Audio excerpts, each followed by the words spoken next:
finalist for Activist of the Year. Yeah. What does that mean to you? I'll say I didn't expect it. The work that I do is for other people, not for me, so I guess it makes sense. But I'm just really excited to be here. The other Activist of the Year is absolutely amazing as well. So I'm just really honoured that we've both had the opportunity to be nominated. And what does it mean to be a good activist? I think for me, it's about giving people the voice that I never had. I'm not one to get my feelings hurt very easily. I'm one to speak up. But again, that queer voice was something that I didn't really have growing up. And a lot of my work is to give young people that voice earlier on.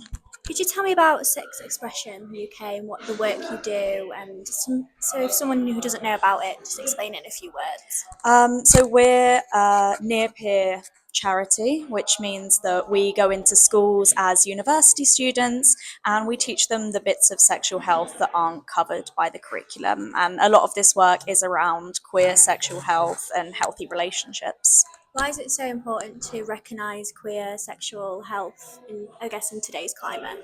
I think that even though there have been improvements in sexual health education in general, we're still seeing that queer sexual health is being missed out.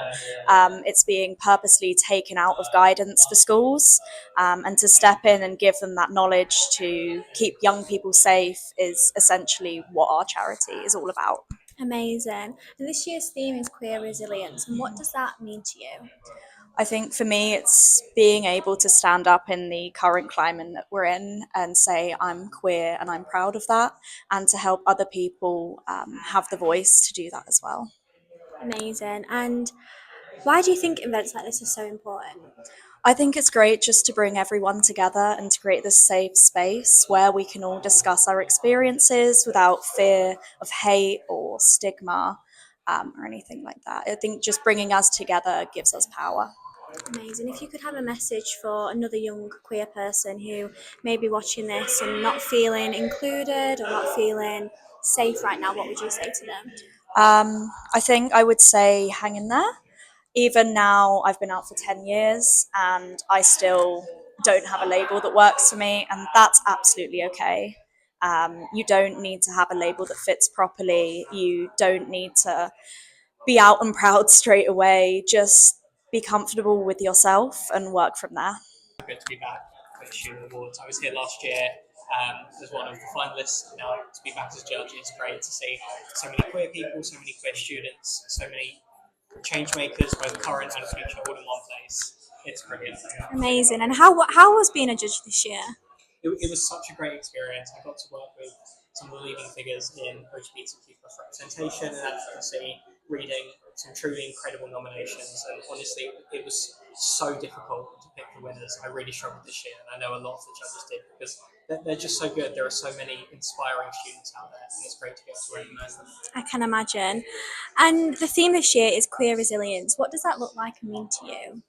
I think it's a recognition that the world that we're in is not necessarily a positive one at the moment, especially in this country. I think there's a lot of on the surface acceptance, sort of deeper down, and the further you go into communities, you find it's not necessarily as strong as people may think it is, or as it has been in the past. And I think the theme of queer resilience really recognises the hardships and the challenges that people are facing, but also the people who are going above and beyond to challenge that and to make the world a better place for everyone. And that's brilliant to see.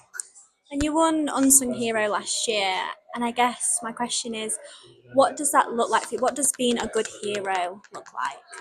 I think it's a sense of doing what you can for other people, and it's not necessarily a sense of doing something huge or something monumental, but giving what you can, giving the free time or the resources or the energy that you can to uplift other people, whether that's one person or 100 people. Doing what you can just because you want to or because there's a need to, rather than looking for any sort of recognition or anything like that. Just being able to give back to your community however you can, however you see fit, and just bringing all of that together into something that tangibly benefits young queer people. Amazing. And you helped decide the new Queer of the Year this year. What did you look for when deciding that? I think I was looking for someone who has gone above and beyond. I mean, all of our finalists have done incredible things for their communities. But for me, I was looking for the person who, went that little bit further, gave that little bit more whenever they could to just make things a small bit better for the people around them. And whether it had a small impact, a big impact, somewhere in the middle, just someone who shone through from their application and you could tell was doing their absolute all for the benefit of those around them. Amazing. And guess what's the most thing you're looking forward to about this evening? I think I'm looking forward to seeing so many incredible young queer people, not only together in one place, but being recognised for their work. It's not often that we bring people together who are queer for the sole purpose of recognising them and their achievements. And the Queer Student Awards are great for doing that, and it's going to be great to see so many inspiring people go up and be recognised for all of their work. Amazing. Well, thank you so much and enjoy the evening.